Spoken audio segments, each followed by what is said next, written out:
There's something almost magical about stepping back into a 1960s classroom. You can almost see the chalk dust drifting through the air, hear the echo of polished shoes on wooden floors, and feel the quiet hum of children settling into their rows of heavy wooden desks. Yet what truly catches your breath isn't the setting at S, the behaviors that teachers allowed without a moment, isn't hesitation, pupils wandering up to the front to sharpen a pencil, classmates swapping seats to help one another, children sent alone to neighboring rooms with handwritten notes, or the quiet freedom to tidy shelves and fetch supplies without supervision. Today, these moments would be wrapped in rules, permissions, and careful structure. Back then, they were simply part of school life.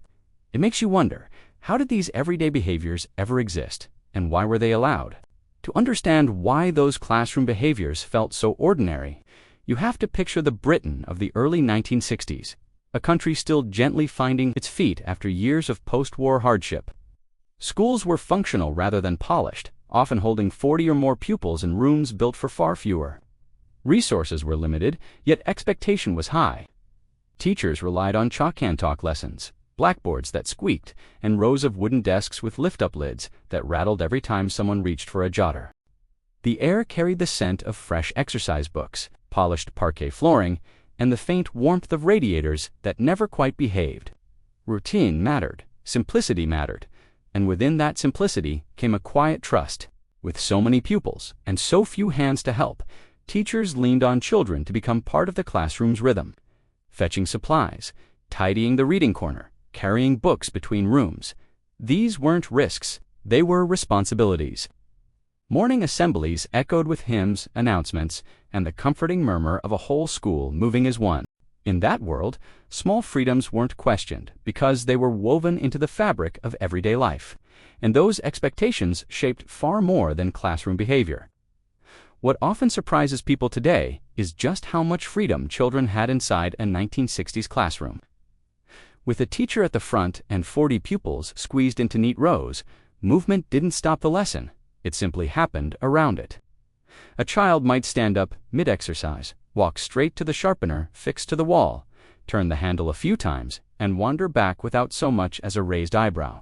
Another might slip across the room to borrow a ruler, while two classmates quietly swapped seats so they could finish a group project before the bell. None of it felt disruptive. It was simply how learning worked. Shelves needed tidying. A couple of pupils were sent to sort them. The teacher needed chalk, cloths, or a pile of books.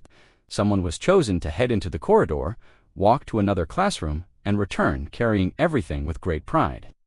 Even errands around the building were treated as small honors, not tasks requiring layers of approval.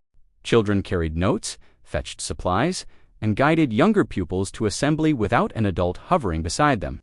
Today, these moments would sit behind permission slips, safety notices, or digital checklists. Back then, they were ordinary steps in the rhythm of the day. Pupils were trusted to move, help, and organize, partly because teachers needed the support, and partly because it built a sense of responsibility. There was no fuss, no long explanations, just an unspoken understanding that everyone contributed to the smooth running of the classroom, from handing out fresh exercise books to sweeping scrap paper into the bin at day's end. These small freedoms shaped generations, and to those who lived through them, they didn't feel unusual at all. They simply felt like school. To understand these freedoms, you have to step into the mindset of a 1960s teacher firm in tone, clear in expectations, yet surprisingly trusting. With so many pupils and so little time, teachers relied on children to help keep the day moving. But it wasn't just convenience. It was a belief that responsibility shaped character. When a pupil was asked to fetch chalk from another classroom, carry a stack of books down the corridor, or set up the board for the next lesson, it wasn't viewed as a risk. It was seen as a small but meaningful rite of passage.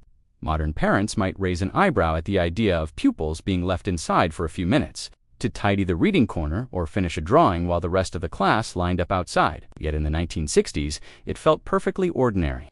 Teachers expected pupils to manage themselves, to listen, to act sensibly, and to take pride in simple duties. And the children did, because being trusted was a powerful feeling. Think back to the thrill of being named class monitor, water bottle carrier, or messenger for the day. It wasn't the task itself that mattered.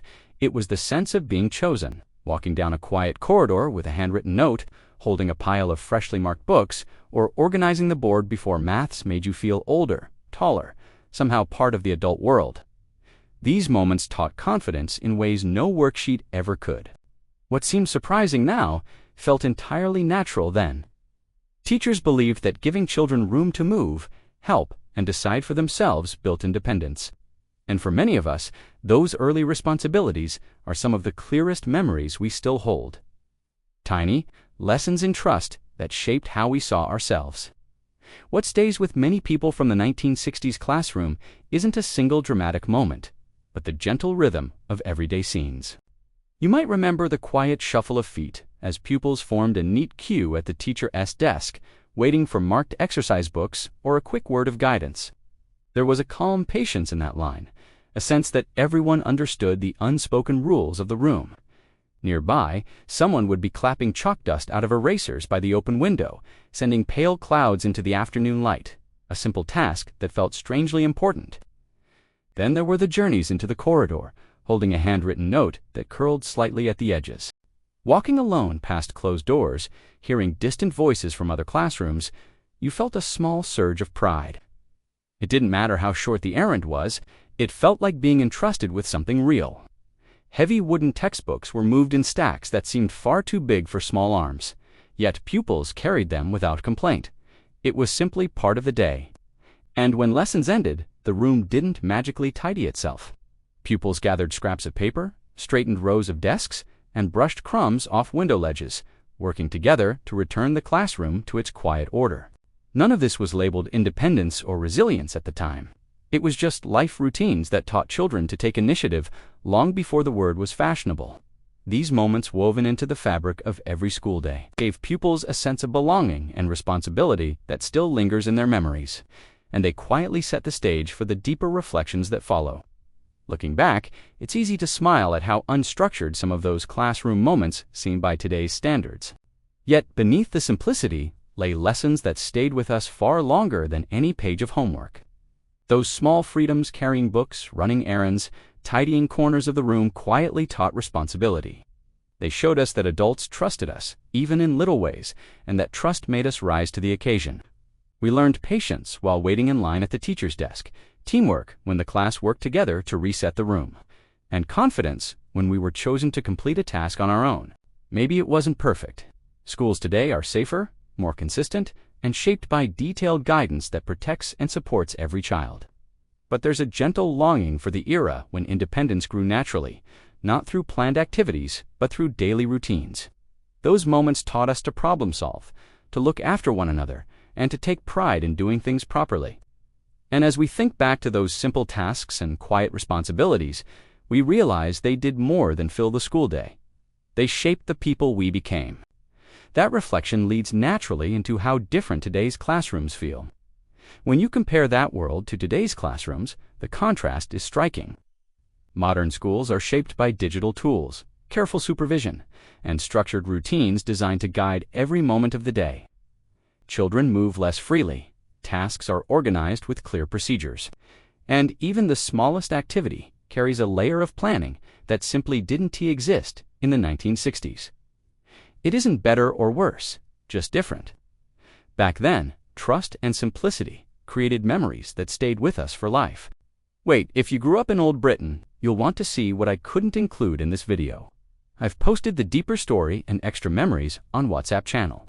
The link is in the description. Join us there, because in the end, it wasn't the rules that made school special. It was the moments we shared. Which classroom behavior from your school days would shock pupils today? For more of these unbelievable memories, tap the video on your screen. The 1970s stories are something else. Don't forget to subscribe.